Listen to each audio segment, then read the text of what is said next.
Hey everyone! So today we're going to take a little trip further south to the beautiful city of Bologna.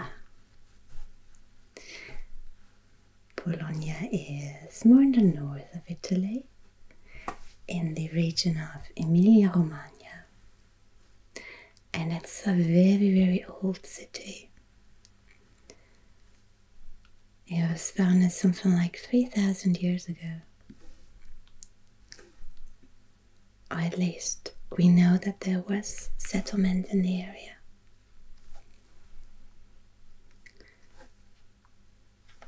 And then there was an Etruscan city, later Roman city. It was under the influence of Ravenna for a while, which was Byzantine at the time. And later it became an important university place. And if you go there today, then I can attest it's a great place to have really good food. So I've brought a map with me from my little trip, and we're gonna have a look at that. And I hope that by the end of this video you're going to feel just like these three cute guys here who are having a little slumber. So ideally it should be a little more comfortable. That doesn't look too comfortable. Alright. So here on the front cover we see these two famous towers, Due Torri. And interestingly, Bologna used to have so many towers, it got a nickname, La Turrita, the towered. However, many of them have been torn down, also to make sure that they won't crash. Some still exist like these two. And there are also a couple of gates from the former wall of the city. At the center you have the Neptune fountain at the Piazza Maggiore.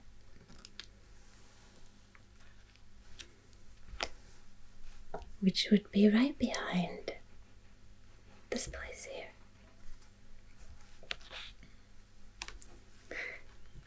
We see the big Basilica at the center with its unfinished facade. This would be the Piazza Maggiore. And then you have one of the many streets here alongside. And what you can see quite nicely are some of these porticos here. These are really typical for Bologna, and you will find them in actually most of the streets in the city center. No matter where you go, you can walk under one of these porticos, nice and sheltered from the sun or from the rain.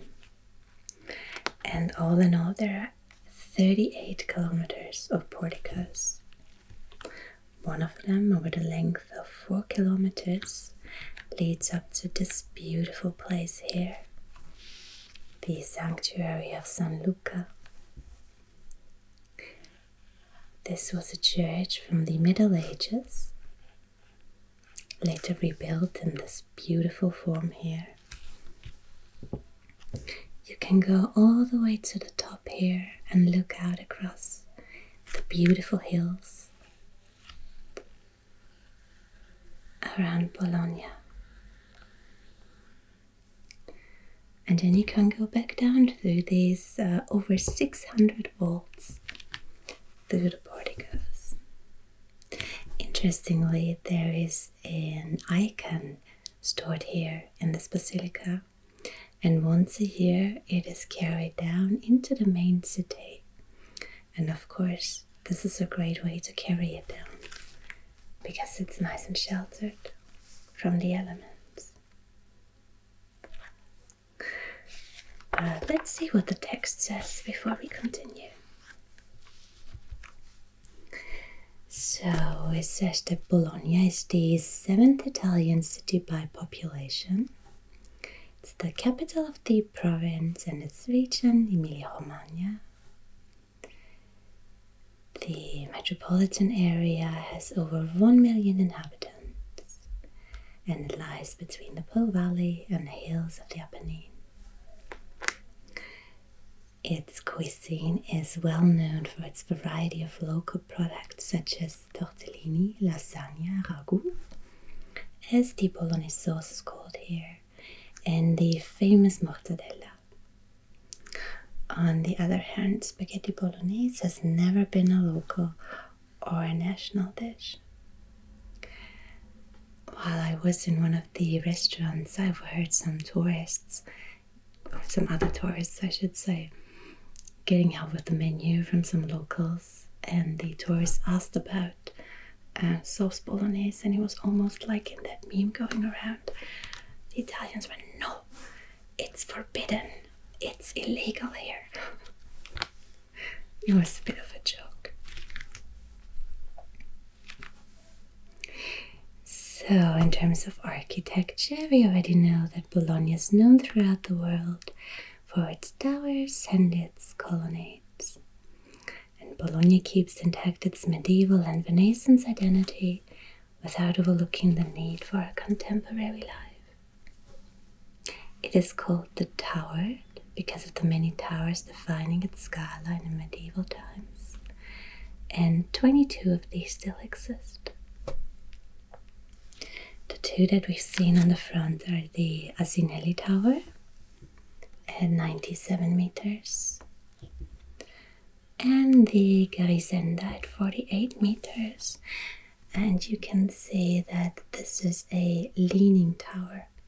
In fact, both of them are leaning, though the taller one not quite as much as the shorter one. The first settlements date back to the 10th century BC. Then there were Etruscan settlements, which gave Bologna the name Felsina. Then came the Romans. The heart of the Roman settlement was the construction of a square grid with perpendicular streets that enabled citizens to take advantage of the favorable geographical position of the city. A central role in the development of trade was played by the important street Via Emilia, built by the Roman consul Marco Emilio Lepido, which links Rimini to Piacenza and runs straight through the center of Bologna under the different names of Via San Felice, Via Ugo Bassi, Via Rizzoli, and Strada Maggiore. And I think we should have a look at that in a moment.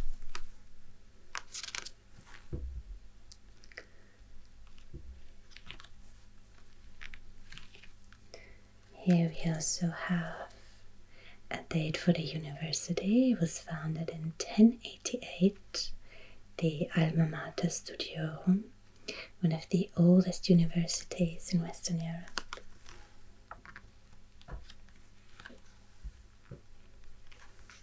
We have some more information on the porticos and walls.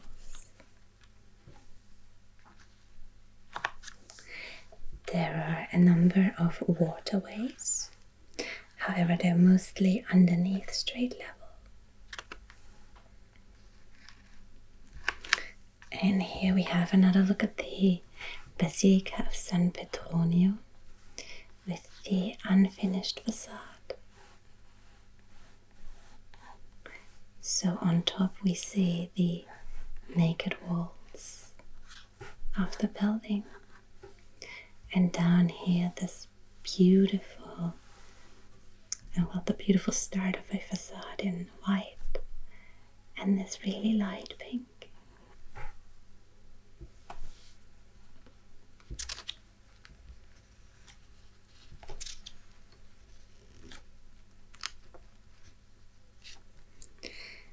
Bologna has another nickname, La Rossa, the red, because as you can see there is a somewhat uniform color to the buildings.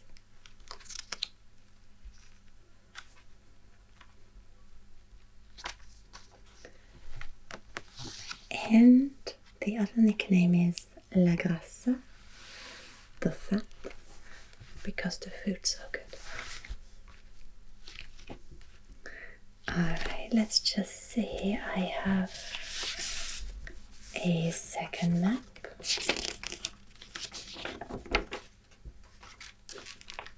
Let's just quickly compare these in size. Alright, I think that's a little better.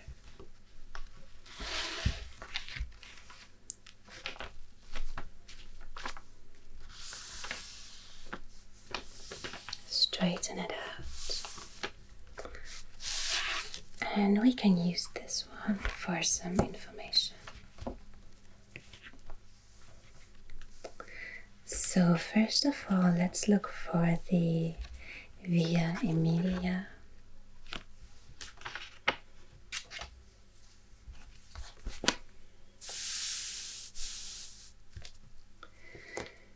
So what did it say? We have through the center under the names of Via San Felice, Via Ugo Bassi, Via Rizzoli and Strada Maggiore. So here we have the city center, Piazza Maggiore, Porta Maggiore. So this would be the Via Emilia, Strada Maggiore, Via Rizzoli, Via Ugo Bassi, and then up here Via San Felice to Porta San Felice.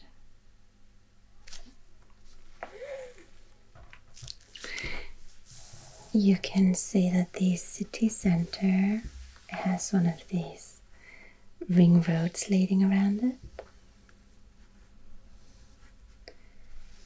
And we still have the names of the historical entries to the city. Let's see, we have the Porta Mascarella,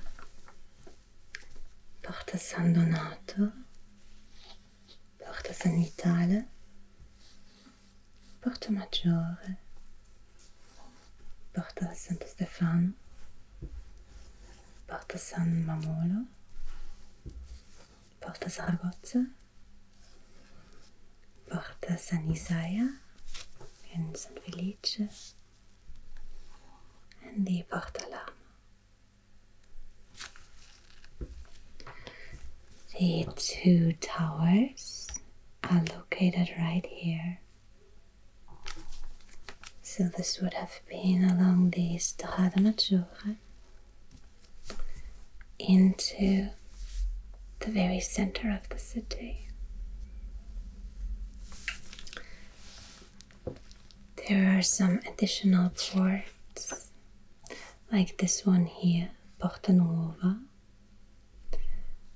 Let's see if we can find some information.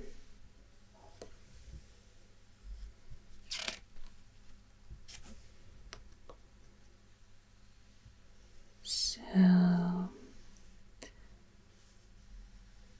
from the 13th century onward, they built homes with porches that had to be high enough to allow passage on horseback. The oldest buildings still own wooden columns and beams. This material later replaced by brick. Is the construction of the porticos at the same time with the construction of the colonnades. Still during the 13th century, the construction of a new outer circle of city walls began and was completed in 1374. So we know there were two different walls.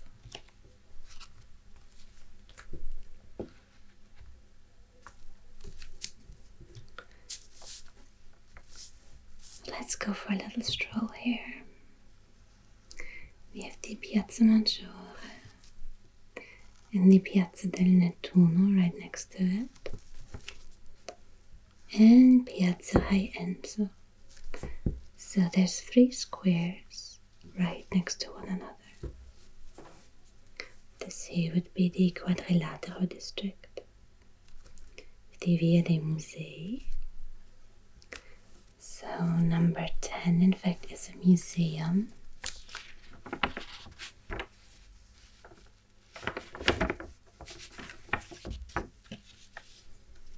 The Archaeological Museum of Bologna.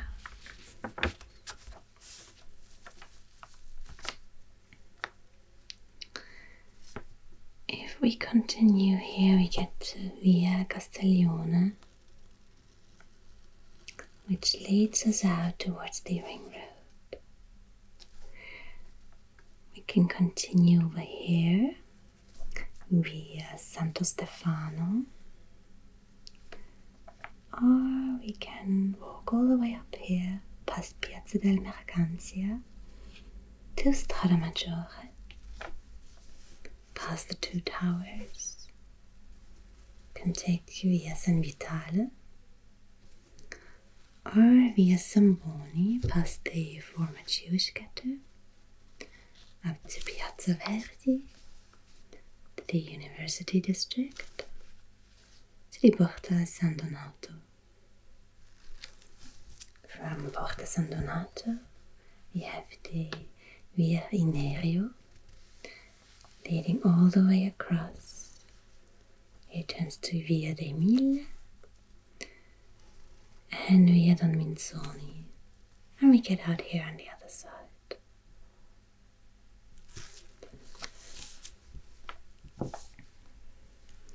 But we're still here with the 2 towers.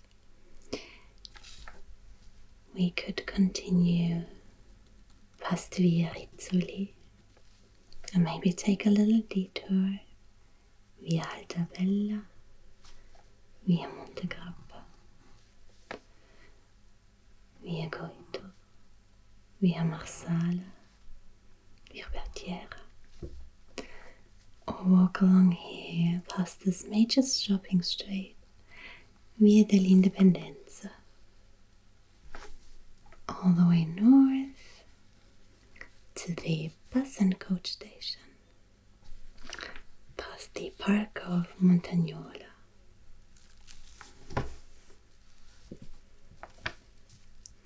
Here we have the Manifattura delle Arti district.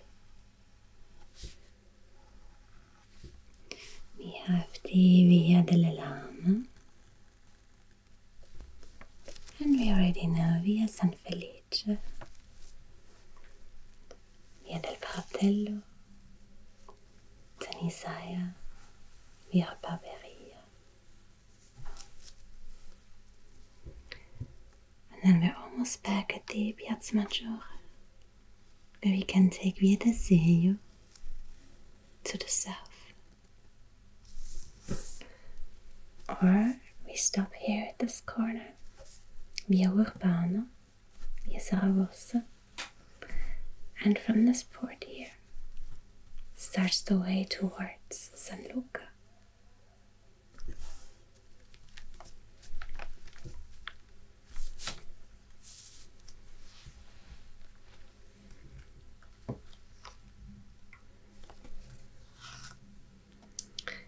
We could also visit the Piazza Santo Stefano with this Basilica. And it says here, Basilica of Santo Stefano, also known as 7 churches, because there are a number of different churches built next to one another. It would be the entrance, and then you can walk from one to the next. These date back to about the 8th century, but they are built, as churches often are, on older sites. Here was probably a temple for Isis, so a Roman temple. Here we see some of the wooden beams that were mentioned earlier.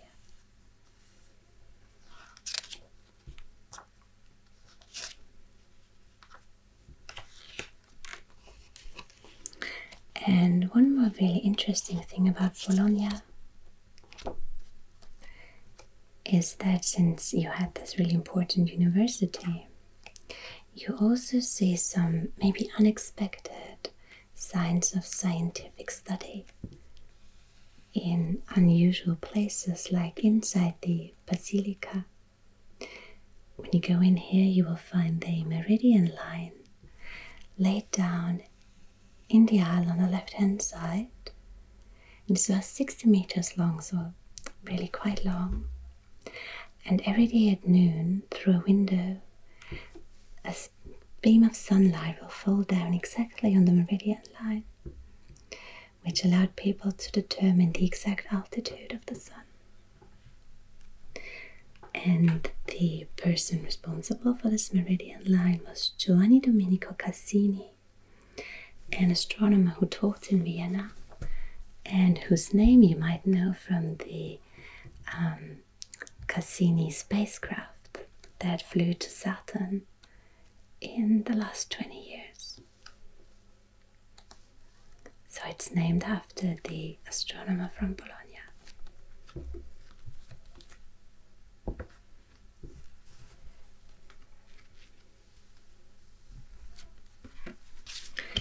If you are in Bologna, you might also take a little trip to one of the nearby cities like Ravenna.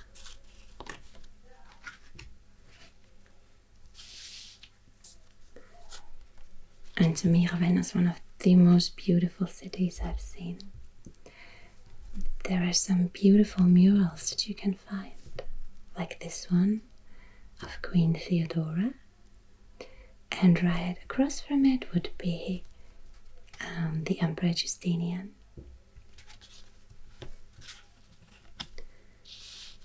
And not too far away from it, you would find the Basilica San Vitale. And this one here, San Apollinare in Classe from the 6th century.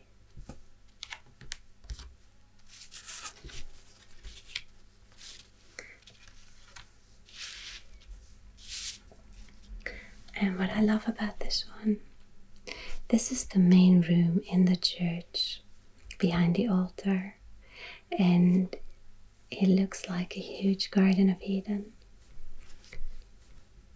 where you can see, I'm guessing these are lamps with their thin little legs and the beautiful white wool.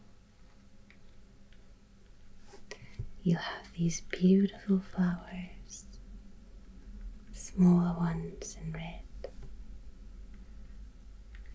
the ones here in the back with these dark leaves. You have these trees full of beautiful details and birds.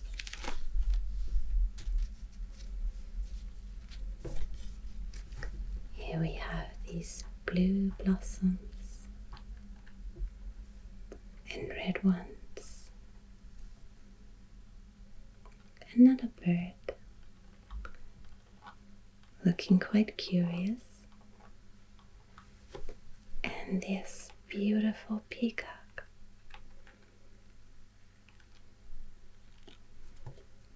All in these really bright colors.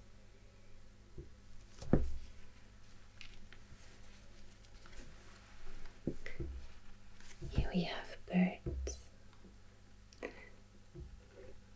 A successful one with a catch for lunch. And these blue waves.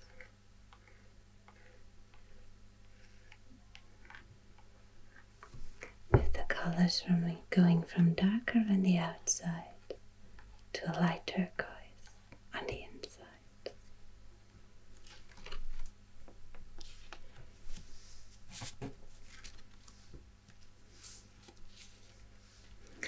And another small detail I really like. This is also from Ravenna, from the Basilica di San Apollinare Nuovo. We have Balthasar, Melchior and Caspar And it looks a little bit like they're wearing leggings with leopard print. I know I'm reaching, but I feel like it confirms my fashion choices that I made during the panini.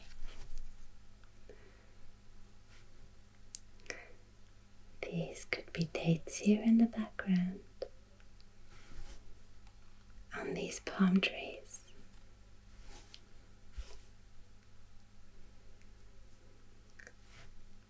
Again with these beautiful capes in blue and green.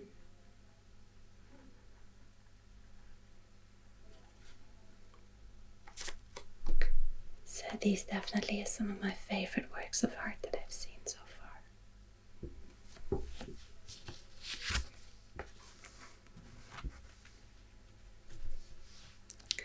So are you feeling sleepy yet?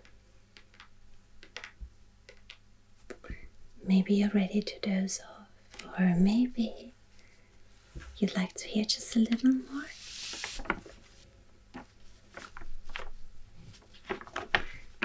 We could take another little trip.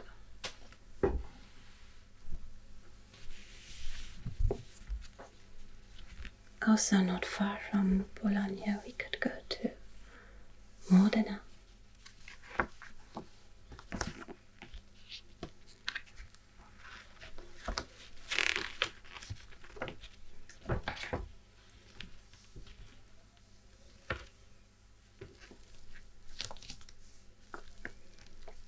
With the Palazzo Comunale, Palazzo Ducale, Palazzo dei Musei, with the Galleria Estense, Biblioteca Estense, Musei Civici, and archaeology.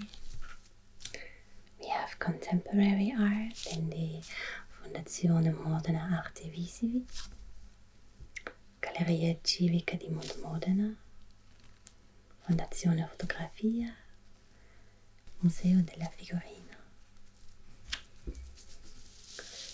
We have opera and music like the Casa Museo Luciano Pavarotti.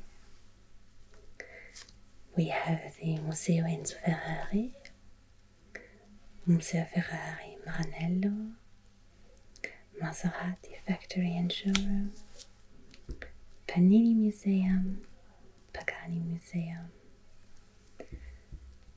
and we have Città Comunale di Modena.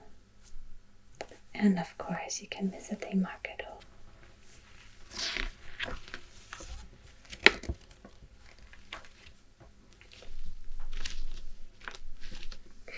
So the center of Modena looks just a little smaller. You would arrive by train here in the north. You cross the Viale Monte Corsica. You might walk around here, Viale Fontanelli. And at some point you want to turn inwards, like here, past the Chiesa Santa Maria Pomposa, Via Taglio, to Chiesa di San Giorgio. Here we have the Piazza Roma, with the Palazzo Ducale.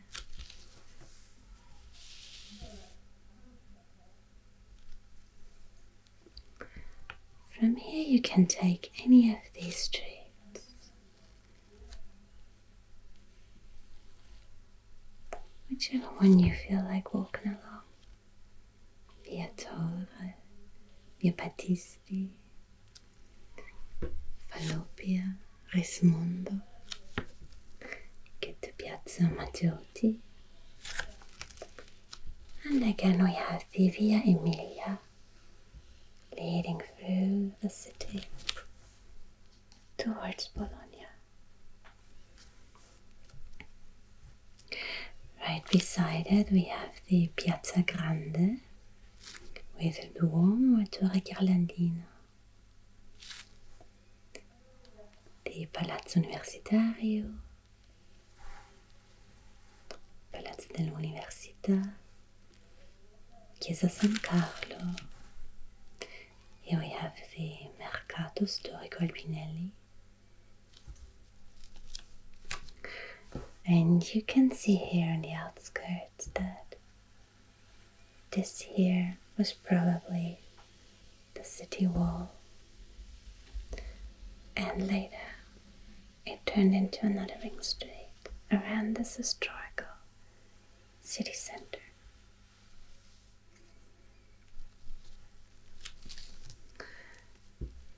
Let's see where we have the Palazzo dei Musei would be right here.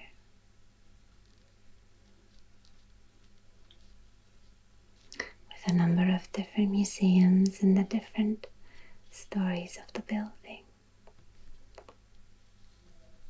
You can visit all the different parts of it. Maybe have a look at these beautiful paintings.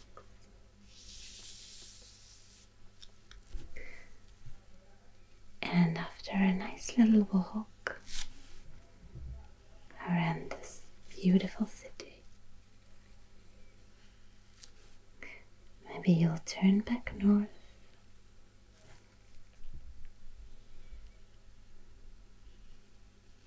right up here and jump on a train and continue whichever way you feel like going.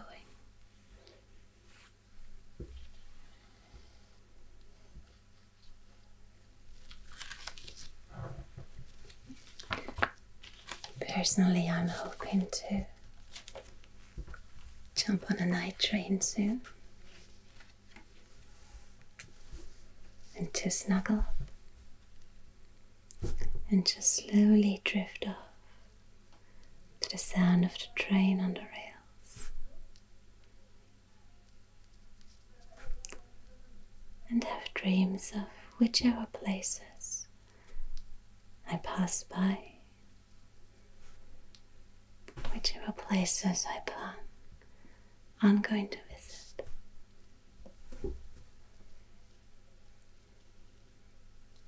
And then wake up in the morning and go out into the beautiful sunshine to discover a whole new city.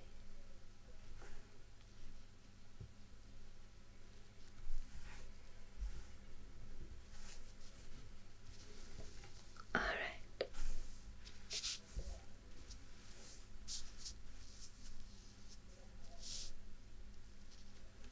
So I hope you're ready to sleep too.